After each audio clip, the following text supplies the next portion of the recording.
Hi everyone, welcome to my channel. ತಮ್ಮೆಲ್ಲರಿಗೂ ನಮ್ಮ ಚಾನಲ್ಗೆ ಸ್ವಾಗತವನ್ನು ಕೋರುತ್ತಾ ಇವತ್ತಿನ ವಿಡಿಯೋದಲ್ಲಿ ತಮ್ಮೊಂದಿಗೆ ಕೆಲವೊಂದು ಇಂಪಾರ್ಟೆಂಟ್ ಮಾಹಿತಿಯನ್ನು ಇಲ್ಲಿ ಶೇರ್ ಮಾಡ್ಕೊಳ್ತಾ ಇದ್ದೀನಿ. ಅದೇನೆಂದರೆ ಮೊರಾರ್ಜಿ ದೇಸಾಯಿ ವಸತಿ ಶಾಲೆಗಳ 6ನೇ ತರಗತಿ ಪ್ರವೇಶಕ್ಕೆ ಸಂಬಂಧಿಸಿದಂತೆ ಕೆಲವೊಂದು ಅಪ್ಡೇಟ್ಸ್ಗಳನ್ನು ತಮ್ಮೊಂದಿಗೆ ಶೇರ್ ಮಾಡ್ಕೊಳ್ತಾ ಇದ್ದೀನಿ.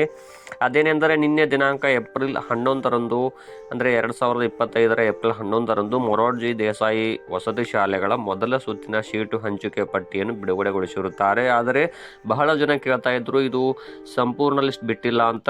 ಎಸ್, ಇದು ಏಕಲವ್ಯ ಮಾದರಿ ವಸತಿ ಶಾಲೆಗಳ ಮೊದಲ ಸುತ್ತಿನ ಸೀಟು ಹಂಚಿಕೆ ಆಗಿರುತ್ತದೆ. ಹೌದು, ಇದು ಪ್ರಸ್ತುತ ಪರಿಶಿಷ್ಟ ವರ್ಗಗಳ ಕಲ್ಯಾಣ ಇಲಾಖೆಯಡಿ ಕಾರ್ಯನಿರ್ವಹಿಸುತ್ತಿರುವ ಹಾಗೂ ವಿವಿಧ ಜಿಲ್ಲೆಗಳ 12 ಏಕಲವ್ಯ ಮಾದರಿ ವಸತಿ ಶಾಲೆಗಳ ಇದು ಮೊದಲ ಸುತ್ತಿನ ಸೀಟು ಹಂಚಿಕೆ ಆಗಿರುತ್ತದೆ.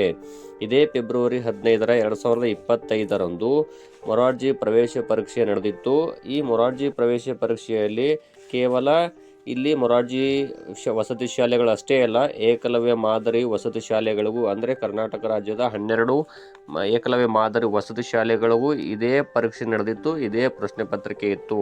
ಇಲ್ಲಿ ಸರ್ಕಾರ ಏನು ಅಂದರೆ ಇಲ್ಲಿ ಸಾಮಾಜಿಕವಾಗಿ, ಶೈಕ್ಷಣಿಕವಾಗಿ, ಆರ್ಥಿಕವಾಗಿ ಮತ್ತು ಇಲ್ಲಿ ಹಿಂದುಳಿದಂತಹ ಪರಿಶಿಷ್ಟ ಜಾತಿ, ಪರಿಶಿಷ್ಟ ವರ್ಗ ಹಾಗೂ ಹಿಂದುಳಿದ ವರ್ಗಗಳ ಪ್ರತಿಭಾವಂತ ವಿದ್ಯಾರ್ಥಿಗಳಿಗೆ ವಸತಿ ಸಹಿತ ಉತ್ತಮ ಗುಣಮಟ್ಟದ ಶಿಕ್ಷಣ ನೀಡುವ ಉದ್ದೇಶದಿಂದ ಕರ್ನಾಟಕ ಸರ್ಕಾರದ ವತಿಯಿಂದ ಇಲ್ಲಿ 817 ಮೊರಾರ್ಜಿ ದೇಸಾಯಿ ಆಗಿರ್ಬೋದು, ಕಿತ್ತೂರು ರಾಣಿ ಚೆನ್ನಮ್ಮ, ಅಟಲ್ ಬಿಹಾರಿ ವಾಜಪೇಯಿ ಆಗಿರ್ಬೋದು, ಶ್ರೀನಾರಾಯಣ ಗುರು ಹಾಗೂ ಇಲ್ಲಿ ಏಕಲವ್ಯ ಮಾದರಿ ವಸತಿ ಶಾಲೆಗಳಾಗಿರ್ಬೋದು, ಎಲ್ಲವುಗಳಿಗೂ ಕೂಡ ಇದೇ ದಿನಾಂಕದಂದು ಪ್ರವೇಶ ಪರೀಕ್ಷೆ ನಡೆದಿತ್ತು.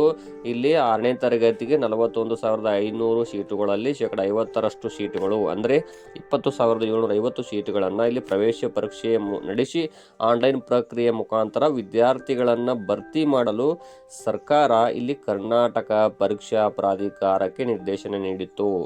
ಅಂದರೆ ಇಲ್ಲಿ KEA ಅವರಿಗೆ, ಕರ್ನಾಟಕ ಎಕ್ಸಾಮಿನೇಷನ್ ಅಥಾರಿಟಿ ಅವರಿಗೆ ಇಲ್ಲಿ ಇವರು ಏಕಲವ್ಯ ಮಾದರಿ ವಸತಿ ಶಾಲೆಗಳಾಗಿರ್ಬೋದು ಅಥವಾ ಮೊರಾರ್ಜಿ ವಸತಿ ಶಾಲೆ ಆಗಿರ್ಬೋದು, ಕಿತ್ತೂರು ರಾಣಿ ಚೆನ್ನಮ್ಮ ಆಗಿರ್ಬೋದು, ಅಟಲ್ ಬಿಹಾರಿ ವಾಜಪೇಯಿ ಆಗಿರ್ಬೋದು, ಶ್ರೀನಾರಾಯಣ ಗುರು ವಸತಿ ಶಾಲೆಗಳು, ಎಲ್ಲ ಶಾಲೆಗಳಿಗೂ ಒಂದೇ ಪ್ರವೇಶ ಪರೀಕ್ಷೆಯನ್ನು ನಡೆಸಿ ಇಲ್ಲಿ ಸರ್ಕಾರದ ಮೀಸಲಾತಿ ನೀತಿ ಆಗಿರ್ಬೋದು, ಅದೇ ರೀತಿಯಾಗಿ ವಿದ್ಯಾರ್ಥಿಗಳ ಶಾಲಾವಾರು ಆದ್ಯತೆ ಮತ್ತು ಅವರ ಮೆರಿಟ್ ಪಟ್ಟಿಯನ್ನು ಆಧರಿಸಿ ಇಲ್ಲಿ ಕರ್ನಾಟಕ ಪರೀಕ್ಷಾ ಪ್ರಾಧಿಕಾರದ ವತಿಯಿಂದ ರಾಜ್ಯಾದ್ಯಂತ ಏಕಕಾಲದಲ್ಲಿ ರಾಜ್ಯ ಮಟ್ಟದ ಪ್ರವೇಶ ಪರೀಕ್ಷೆಯನ್ನು ನಡೆಸಲಾಯಿತು.